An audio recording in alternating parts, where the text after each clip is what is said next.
Hey guys, in this video I'm going to show you how to view messages on Instagram without it showing seen right below the message. Usually if you look at a message, it'll tell the other person that you've seen it, but I'll show you exactly how to do it without them knowing.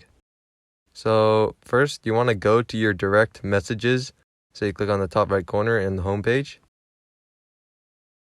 So I've sent a message to my second account.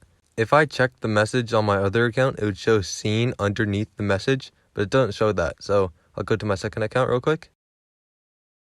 And as you can see, I have a message from Tsubasa Tech. If it's a short enough message, you can just see it right there.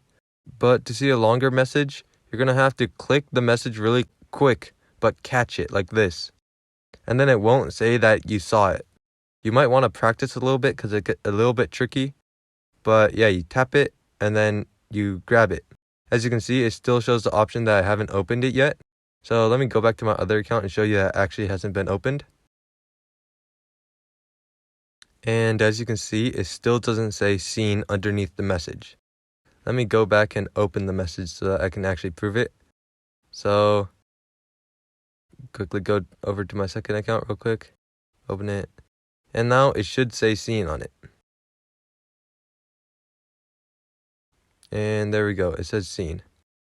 But yeah, you want to practice this technique a little bit before you try it on a message that you actually don't want to say seen on. But if this video was helpful, I'd really appreciate a like and subscribe. If you have any questions, leave it in the comment section below. I'll do my best to answer them. And I'll see you guys next time.